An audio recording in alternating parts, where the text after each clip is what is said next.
दोस्तों अगर आप भी रॉयल चैलेंजर्स बैंगलोर की टीम के जीत को लेकर खुश हो तो इस वीडियो को एक लाइक जरूर करें। आईपीएल 2025 का पहला मुकाबला, रोमांचक मुकाबला और कांटे की टक्कर वाला मुकाबला, जी हां, कोलकाता नाइट राइडर्स और रॉयल चैलेंजर्स बैंगलोर के बीच खेला गया। इस मुकाबले में अंत तक हमें दोनों ही टीमों के बीच कड़ी और कांटे की टक्कर देखने को मिली। आखिर इस मुकाबले में क्या कुछ हुआ, तो चलिए पूरी हाईलाइट जान लेते हैं। दोस्तों आईपीएल 2025 का पहला और रोमांचक मुकाबला कोलकाता नाइट राइडर्स और रॉयल चैलेंजर्स बैंगलोर के बीच खेला गया, जहां दोनों ही टीमों के बीच हमें कांटे की टक्कर देखने को मिली।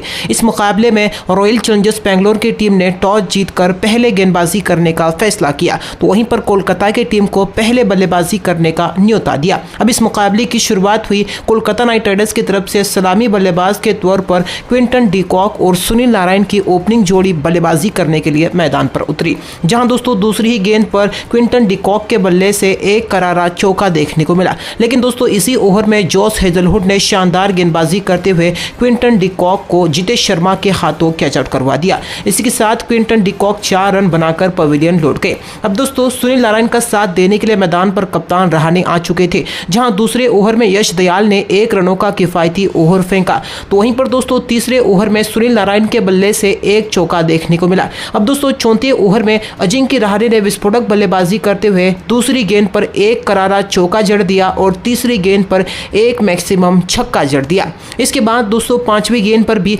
रहाणे के बल्ले से एक और गगनचुंबी छक्का देखने को मिला और इसी के साथ चौथे ओवर में कोलकाता की टीम ने 16 रन बटोर लिए। वहीं पांचवें ओवर में सुनील नारायण ने भी एक खतरनाक छक्का जड़ दिया और इसी ओवर में अजिंक्य रहाणे ने बैक टू बैक 2 करारे चौके जड़ दिए। वहीं दोस्तों छठे ओवर में नारायण के बल्ले से पहले तो एक और बेहतरीन चौका देखने को मिला और इसी ओवर में रहाणे ने एक बार फिर से विस्फोटक बल्लेबाजी करते हुए एक चौका, उसके बाद एक मैक्सिमम छक्का और उसके बाद दोस्तों एक और चौका लगाकर ओवर में 20 रन बटोर लिए। 6 ओवर के पावर प्ले में कोलकाता की टीम 1 विकेट के नुकसान पर 60 रन बना चुकी थी। दोस्तों अजिंक्य रहाणे और सुनील नारायण के बल्ले से बेहतरीन बल्लेबाजी हमें देखने को मिल रही थी। खास तौर पर कप्तान रहाणे चौके जड़ते जा रहे थे, जहां 8वें ओवर में सुनील नारायण ने भी एक चौका जड़ दिया। वहीं रहाणे ने 9वें ओवर में एक और गगनचुंबी छक्का जड़ दिया और इसी ओवर में सुनील नारायण ने विस्फोटक बल्लेबाजी करते हुए एक मैक्सिमम छक्का और एक शानदार चौका लगाकर 9वें ओवर में कोलकाता की टीम ने 22 रन बटोर लिए। वहीं 10वें ओवर में सुनील नारायण ने एक बार फिर से विस्फोटक बल्लेबाजी करते हुए एक चौका और इसी ओवर में सुनील नारायण के बल्ले से एक और गगनचुंबी छक्का देखने को मिला। इसी के साथ दोस्तों यहां पर दोनों ही खिलाड़ियों के बीच, रहाणे और नारायण के बीच 100 रनों की साझेदारी पूरी हो चुकी थी। लेकिन इसी ओवर में रसिक सलाम ने बेहतरीन गेंदबाजी करते हुए सुनील नारायण को जितेश शर्मा के हाथों कैच आउट करवा दिया। इसी के साथ सुनील नारायण 44 रन बेहतरीन पारी खेलकर पवेलियन लौट गए। 10 ओवर में कोलकाता की टीम 2 विकेट के नुकसान पर 107 रन बना चुकी थी। अब 11वें ओवर में कुणाल पांड्या ने भी अपनी बेहतरीन गेंदबाजी का जलवा बिखेरा और दोस्तों अजिंक्य रहाणे को रसिक सलाम के हाथों कैच आउट करवा दिया। इसके साथ दोस्तों रहाणे ने भी शानदार बल्लेबाजी करते हुए 31 गेंदों में 56 रनों की पारी खेलकर चलते बने। इसके बाद दोस्तों 12वें ओवर में वेंकटेश अय्यर के बल्ले से एक शानदार चौका देखने को मिला। अब मैदान पर वेंकटेश अय्यर और अंगकुश रघुवंशी मौजूद थे। वहीं दोस्तों इसी ओवर में अंगक्रिश रघुवंशी ने शानदार बल्लेबाजी करते हुए बैक टू बैक 2 करारे चौके जड़ दिए। लेकिन अगली ही ओवर में कुणाल पांड्या ने अपनी बेहतरीन गेंदबाजी का नजारा पेश किया। कुणाल पांड्या ने वेंकटेश अय्यर को क्लीन बोल्ड कर दिया। इसी के साथ वेंकटेश अय्यर मात्र 6 रन बनाकर चलते बने। वहीं दोस्तों अगली ही ओवर में नए बल्लेबाज रिंकू सिंह ने शानदार चौके के साथ अपना खाता खोला। लेकिन 15वें ओवर में कुणाल पांड्या ने एक बार फिर से अपनी तूफानी गेंदबाजी से अपना जलवा बिखेरा और रिंकू सिंह जैसे बड़े बल्लेबाज को क्लीन बोल्ड कर दिया। इसी के साथ रिंकू सिंह भी 12 रन बनाकर पवेलियन लौट गए। 15 ओवर में कोलकाता की टीम 5 विकेट के नुकसान पर 145 रन बना चुकी थी। अब 16वें ओवर में नए बल्लेबाज आंद्रे रसेल ने आते ही शानदार चौके के साथ अपना खाता खोला। लेकिन अगली ही गेंद पर सुयश शर्मा ने बेहतरीन गेंदबाजी करते हुए आंद्रे रसेल को क्लीन बोल्ड कर दिया। इसी के साथ रसेल मात्र 4 रन बनाकर चलते बने।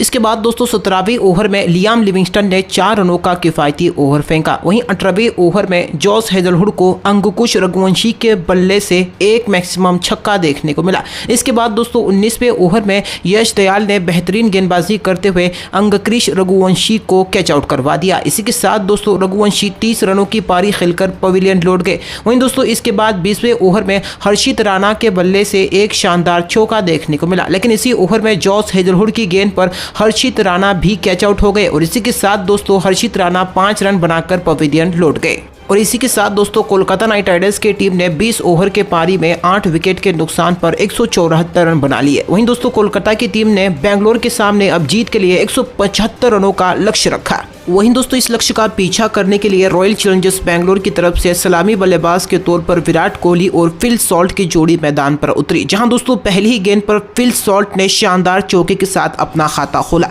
इसी ओवर में विराट कोहली के बल्ले से भी एक नजाकत भरा चौका देखने को मिला। अगले ही ओवर में फिल सॉल्ट ने एक और बाउंड्री बटोर ली। वहीं दोस्तों अब तीसरे ओवर में फिल सॉल्ट ने अपने बल्लेबाजी का तूफान और गदर मचाकर रख दिया। जी हाँ दोस्तों, तीसरी ओवर की पहली गेंद पर शानदार चौका जड़ दिया। इसके बाद दूसरी गेंद पर एक मैक्सिमम छक्का जड़ दिया। इसी ओवर में दोस्तों विराट कोहली के बल्ले से भी एक बाउंड्री देखने को मिली और एक बार फिर से आखिरी गेंद पर फिल सॉल्ट ने एक और करारा चौका जड़ दिया। तीसरे ओवर में बेंगलोर की टीम ने 20 रन बटोर लिए थे। इसके बाद दोस्तों चौथे ओवर में फिल सॉल्ट ने एक बार फिर से विस्फोटक बल्लेबाजी करते हुए एक ही ओवर में एक के बाद एक 3 शानदार चौके लगाकर ओवर में 21 रन बटोर लिए। अब दोस्तों पांचवें ओवर में विराट कोहली तो कहां पीछे रहने वाले थे। विराट कोहली ने विस्फोटक बल्लेबाजी करते हुए एक के बाद एक 2 खतरनाक छक्के जड़ दिए और इसी ओवर में फिल सॉल्ट ने भी चौका जड़ दिया। वहीं दोस्तों अब छठे ओवर में यहां पर हर्षित राणा ने 5 रनों का किफायती ओवर फेंका। 6 ओवर के पावर प्ले में बेंगलोर की टीम बिना कोई विकेट गंवाए 80 रन बना चुकी थी। जी हां दोस्तों, अगले ही ओवर में विराट कोहली ने एक और चौका जड़ दिया और इसी ओवर में फिल सॉल्ट ने 1 रन लेकर अपना अर्धशतक भी पूरा कर लिया। 8वें ओवर में सुनील नारायण ने 5 रनों का किफायती ओवर फेंका। अब 9वें ओवर में फिल सॉल्ट ने पहली ही गेंद पर एक और करारा चौका जड़ दिया, लेकिन इसी ओवर में वरुण चक्रवर्ती ने शानदार गेंदबाजी करते हुए फिल सॉल्ट को कैच आउट करवा दिया। इसी के साथ फिल सॉल्ट 31 गेंदों में 56 रनों की पारी खेलकर चलते बने। अब दोस्तों 10वें ओवर में यहां पर दोस्तों विराट कोहली ने 1 रन लेकर अपने 1000 रन भी पूरे कर लिए कोलकाता के खिलाफ और इसी ओवर में पडिक्कल ने एक चौका जड़ दिया। 10 ओवर में बेंगलोर की टीम 1 विकेट के नुकसान पर 104 रन बना चुकी थी। अब 11वें ओवर में विराट कोहली के बल्ले से एक मैक्सिमम छक्का देखने को मिला, लेकिन 12वें ओवर में सुनील नारायण ने शानदार गेंदबाजी करते हुए देवदत्त पडिक्कल को कैच आउट करवा दिया। इसी के साथ पडिक्कल 10 रन बनाकर पवेलियन लौट गए। अब अगले ही ओवर में विराट कोहली ने एक और नजाकत भरा चौका लगाकर अपना अर्धशतक पूरा कर लिया। विराट कोहली काफी बेहतरीन बल्लेबाजी कर रहे थे। 14वें ओवर में रजत पाटीदार के बल्ले से भी एक गगनचुंबी छक्का देखने को मिला। वहीं इसके बाद 15वें ओवर रजत पाटीदार ने तूफानी बल्लेबाजी करते हुए अपना जलवा बिखेरा। जी हां दोस्तों, यहां पर 15वें ओवर में रजत पाटीदार ने एक के बाद एक जी हां 4 बेहतरीन शानदार चौके लगाकर ओवर में कुल 19 रन बटोर लिए। 15 ओवर में बेंगलोर की टीम 2 विकेट के नुकसान पर 157 रन बना चुकी थी। इसके बाद 16वीं ओवर में रजत पाटीदार के बल्ले से एक और करारा चौका देखने को मिला, लेकिन इसी ओवर में वैभव अरोड़ा ने शानदार गेंदबाजी करते हुए रजत पाटीदार को रिंकू सिंह के हाथों कैच आउट करवा दिया। इसी के साथ दोस्तों रजत पाटीदार 16 गेंदों में 34 रनों की तूफानी पारी खेलकर पवेलियन लौट गए, लेकिन नए बल्लेबाज लिविंगस्टन ने आते ही चौके के साथ अपना खाता खोला। अब 17वें ओवर में लियाम लिविंगस्टन ने अपने बल्लेबाजी से जलवा बखेर दिया। जी हां दोस्तों, पहले तो एक गगनचुंबी छक्का जड़ दिया और इसी ओवर में एक और करारा चौका लगाकर रॉयल चैलेंजर्स बेंगलोर की टीम को जीत दिलाई। जी हां दोस्तों, बेंगलोर की टीम ने इस मुकाबले को 7 विकेट से जीत लिया और बेहतरीन तरीके से अपनी इस सीजन की शुरुआत की।